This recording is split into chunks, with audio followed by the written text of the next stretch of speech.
The message from Depo was short and direct. Private party tonight. Me and Don. Dress well. You and your friends are on the list. Special room. Sarah chuckled as she showed the text to Blessing. Neither of them knew that Kay and Don had been pressuring Depo, insisting he make sure the girls came. To them, it felt like the perfect opportunity to finally see the boys party together, to dance and enjoy life. Excited, they got dressed to loud music, laughter filling the room. Completely unaware that they were heading straight into a trap laid by the very people they trusted. When they arrived, the party was exactly what they had imagined. Booming music, flashing lights, and a packed crowd. They danced, took pictures, and enjoyed every moment. Then Ko appeared, telling them it was time to head to the VIP lounge, the special room Depo had mentioned. Smiling and unsuspecting, they followed him down a dim hallway into a quiet, smaller space. They expected a cozy lounge with drinks and soft chairs. Instead, the door shut behind them with a sharp click, muting the sounds of the party. The air smelled of smoke and strange herbs. Seated on a stool in the center was an unfamiliar man, his face deeply wrinkled, his eyes stern and unreadable. He said nothing. Kay, Don, and Depo stood in the corner, their expressions uneasy, like men caught inside a nightmare.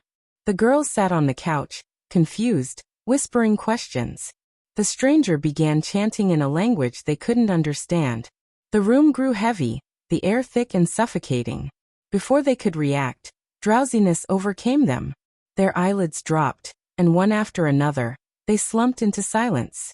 The boys watched as the old man, Baba, took something from each girl and placed it into a small pot, his chants rising louder and louder. Then he pulled strange, unfamiliar underwear from a bag and forced it onto the unconscious girls. The boys wanted to look away but couldn't. It was the most horrifying thing they had ever witnessed. When Baba finished, he snapped his fingers. The girls stirred, blinking awake as though waking from a short nap. Baba was gone. Kay quickly told them the party was over.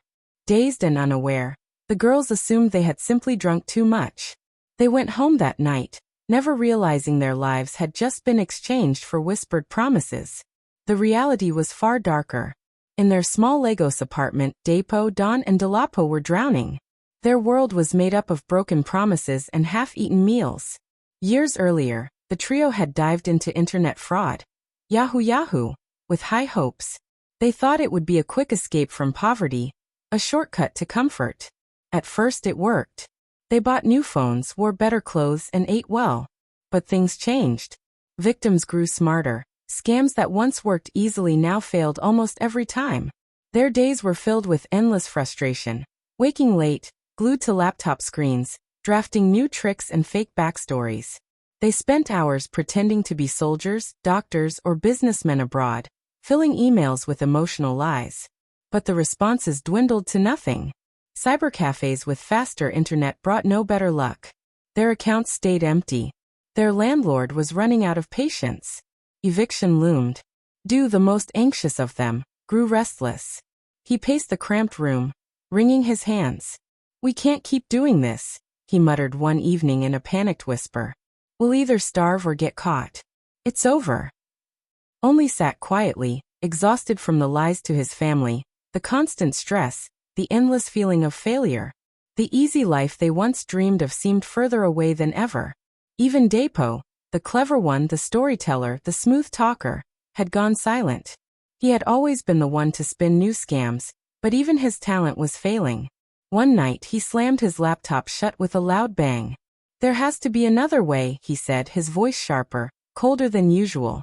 His eyes carried a seriousness the others had never seen. That was when Kay remembered something he'd once heard in hushed tones. A Baba who could help fraudsters with rituals known as Yahoo Plus. It was a dangerous mix of scams and dark traditional practices. A path they had sworn never to take. They told themselves they were just scammers, not monsters. But as hunger clawed at them and eviction drew near, that moral line blurred. Fear of what they might become began to lose its grip, replaced by the fear of what they already were, broke, hopeless, out of options. Kay was the first to bring it up properly. "They say Baba Diwali makes people rich overnight," he whispered. "He doesn't bother with small stuff. This is the real deal." Du shook his head immediately. "No way. That's a line we can't cross. Too risky. What if he asks for something terrible? His voice trembled, but the silence that followed was heavier than his fear. The thought of spirits and rituals was far more terrifying than any police raid. Yet Du found himself listening. He stared out the window at the dark street, headlights from a passing taxi bouncing through potholes. What's the difference? He finally asked, turning back to them. We're already thieves. We already live in the shadows. What's one more step if it means freedom? His words lingered in the air, sharp, chilling, desperate. He was right. They had already lost their way. And now one more wrong turn didn't seem like a curse, just a chance to finally escape hunger and fear. Still, Doctor remained unconvinced.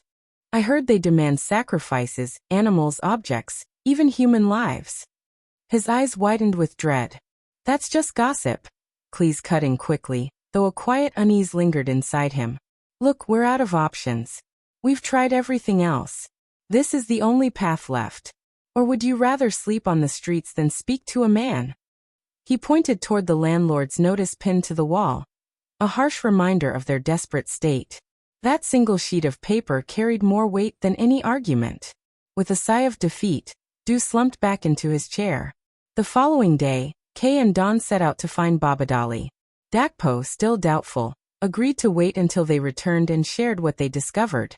The Baba's home lay hidden at the edge of the city, where concrete roads gave way to wild, overgrown bush. A rusty gate creaked open, revealing a yard that looked more like a junk heap than a holy ground. Yet, parked in a clearing beside a small hut with a thatched roof, sat a spotless, gleaming black SUV. Kay and Dawn's eyes lit up. That single car spoke louder than any legend. Proof that Baba's powers might be real. They stepped inside, the air thick with the scent of dried herbs and burning incense. On a mat sat a man with deep wrinkles carved into his face and sharp, piercing eyes. He didn't raise his head. Instead, his voice rumbled low, vibrating through their ears. You have come seeking grace, he said. Kay and Dawn exchanged a startled glance. He hadn't asked why they were there. He already knew. The kind of blessing you desire, the Baba continued, does not come without a cost. A great cost. Their fear began to fade, replaced by a greedy anticipation. They leaned forward, ready to hear the price. Baba's voice was gravelly yet hollow, his gaze fixed on Kay before shifting beyond them, as if peering into their very souls. The grace you seek is not within you, he said simply. Not strong enough to create the fortune you desire. Their hearts sank. After all the courage it took to come here, it felt like everything was lost. They began to turn away when Baba's lips curled into the faintest smile. But a great grace rests with your other friend. The one called Du. His gift is extraordinary. Through his strength, your wealth will come. Kay and Dawn froze. They had never mentioned Du's name. How could he know? Before they could question, Baba continued. To channel this grace to you, each of you must bring a guest. 3 in total. Bring your own girlfriends. The bond of intimacy will seal the ritual. Do not fear, they will not be harmed. They will only assist the process.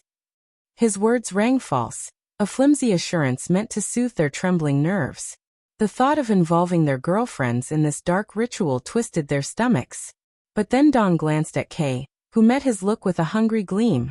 Back at their apartment, they told Du everything. He sat in silence for a long while, his expression unreadable. A knot of dread tightened in his chest. But the landlord's final notice staring at them from the door burned away his hesitation. The promise of wealth blazed too hot to resist. Fine, he said quietly. We'll do it. But we'll make sure they're safe. The words were nothing more than a hollow reassurance to himself. Yet the others clung to them, and soon they began making calls. Don phoned his girlfriend Sarah. Excited by the idea of a secret, private party, she agreed instantly. A party just for us? Tell me everything, she laughed. Kay, on the other hand, struggled to persuade his girlfriend, Tassin. She was shy and uneasy, sensing something wrong. But his gentle pleas about their love and future finally wore her down. It's just one night. Trust me. Blessing, Du's girlfriend, was the easiest. She had always trusted him without question. Whatever he said, she believed. And so the guests were set. Dressed in their finest clothes, they prepared eagerly, unaware of the sinister truth behind the invitation. That night, as music thundered from a small club, the three friends wore their masks of cheer, hiding the darkness in their hearts. They laughed and swayed to the music, pretending to enjoy themselves, even though they knew the terrible deed that lay ahead. To their guests, they called it a celebration, a night meant just for them. Yet Kay kept glancing at his watch, counting the minutes until the exact time Baba had instructed them to be there. The moment was approaching, their own fate, and that of their unsuspecting guests, already sealed. The atmosphere inside was heavy, thick with the smell of burnt incense and long-buried secrets. The door closed with an ominous thud, cutting them off from the laughter and life still buzzing outside the party. Sarah, Blessing, and the others sank into a worn, dusty couch, their smiles fading into uncertainty. "Where are we?" Sarah whispered, her voice uneasy. Her friends gave no reply. They simply stood in the corner, their faces pale, eyes fixed on Baba Diwali, seated calmly on a low stool in the center of the room. He wore nothing but a plain white robe, and the dim glow of a flickering lantern cast shadows on the wall, making his frame loom twice its size. The Baba began to chant. His voice was steady and low, the words ancient, filled with power. The guests shifted uncomfortably on the couch, a growing unease crawling over them. "What's going on?" one of them murmured. But the chanting only grew louder, filling the cramped room and seeping deep into their bones. The air thickened, heavy with an unnatural stillness, and a strange drowsiness overcame them. Heads grew heavy, eyelids flickered. One guest tried to resist, his trembling hands gripping the armrest, his body urging him to flee. But the temptation of the promise, an easy life free of struggle, clawed harder than his fear. He glanced at Depo, who sat with his eyes closed, whispering a prayer under his breath. One by one, the guests slipped into a deep, unnatural sleep, their bodies limp, heads tilting to the side. A lump rose in one of the boys' throats.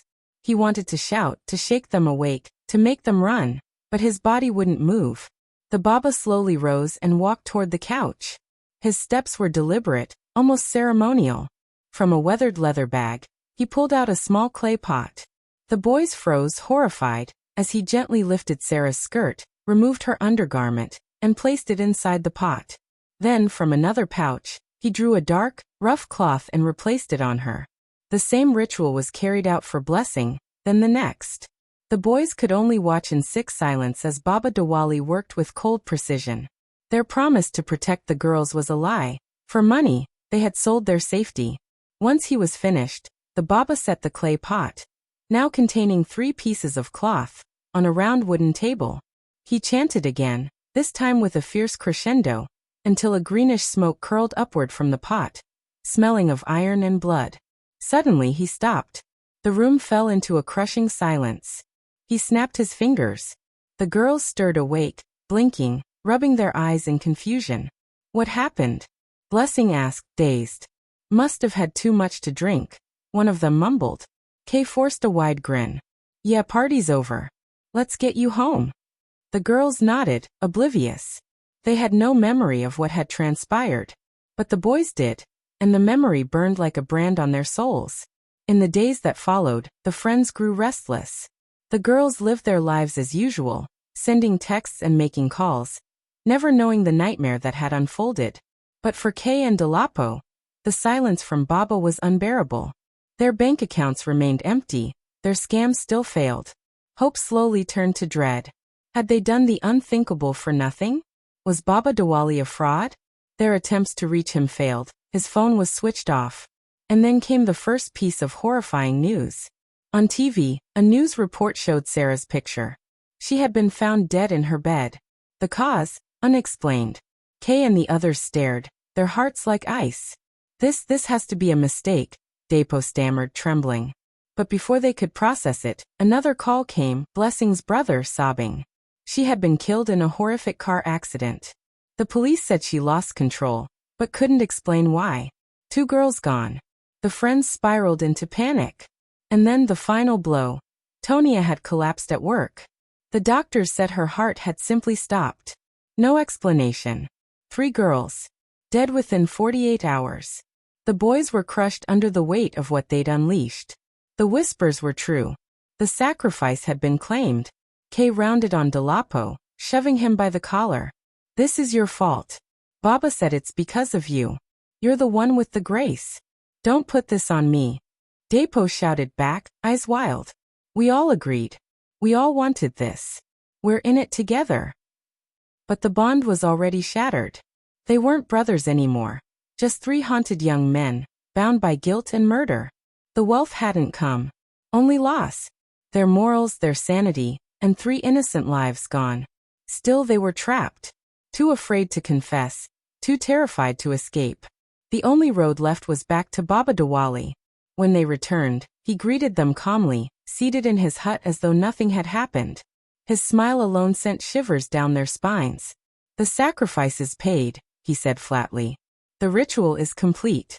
In 7 days, you will be the wealthiest young men in the city. The words, meant to soothe, only deepened their dread. Baba fixed his gaze on Dapo. The grace flows through him. Like a river, it will spill into your lives. But hear me. You must always remain united. Never betray one another. And above all, never lie with a married person. Break this law, and the grace will turn to ruin. Dismissed with a wave, they left, their minds heavy with fear. 7 days later, money began to pour in. Old scams they had written off suddenly paid out in floods. Forgotten tricks brought in staggering sums. Their bank accounts swelled overnight. Soon they moved into a luxury penthouse, bought cars, jewelry, designer clothes. They had it all. But beneath the shine was only emptiness. Worse still, it became clear that Dapo's fortune outshone the rest. Every move he made struck gold. His accounts overflowed faster than he could open new ones. Kay and Dolapo grew bitter, whispering in secret. Why him? We paid the same price. Why does he get everything? Resentment spread like poison. Dapo, oblivious, celebrated loudly. We made it, my brothers. We're free, he cheered, showering them with gifts. But his joy only deepened their anger. To them, he wasn't a brother anymore. He was the source of their envy. The breaking point came when Dapo bought a gleaming red sports car worth more than their entire penthouse. Kay turned to Dolapo, his voice low and cold. We can't let him keep it all. We need what he has. They returned to Baba without Dapo, desperate for a way to match his fortune. The old man, waiting as though he knew they'd come, listened silently. The grace flows only through him, Baba said at last. If you want it all, you must take it at the source. You must make Dapo the final sacrifice. The words hung in the air like poison. Kill their friend. Their brother. The man who had shared everything with them. The thought sickened them. But greed was stronger. The vision of endless wealth silenced the last shred of loyalty. They agreed. The plan was set. They invited Dapo to a private beach house, under the guise of a celebration, just the 3 of them like old times.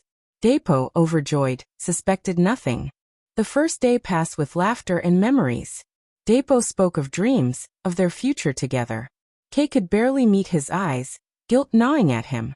That night, as they sat on the porch listening to the waves, the 2 offered him a special drink. Baba had given them a dark liquid, promising it would put Dapo to sleep forever. Dapo, trusting, smiling, and a little drunk, drank it all till he began drifting into drowsiness, and they quickly pretended to care, acting worried while guiding him back inside. Let's go in, Don urged, his voice trembling slightly. You've had a long day. But as they walked, the pair spoke of a special ritual that had to be done. One that would ensure their wealth never ran dry. Leading him away from the house, they steered him toward a dark, hidden corner of the beach. Dapo, groggy and disoriented, followed them without hesitation, trusting completely. The trap was set. The final, dreadful act was about to unfold. The moon hung in the sky, casting a pale glow on the damp sand. The tide whispered warnings, but the boys ignored them. Their minds were consumed by what they were about to do. Behind a huge rock, they stopped. The sand was damp from the waves. Dapo slumped against the stone, his eyelids heavy, his words slurred.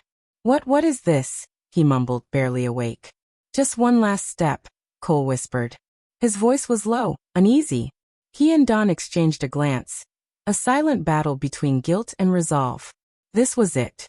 The moment they sold their friendship for wealth.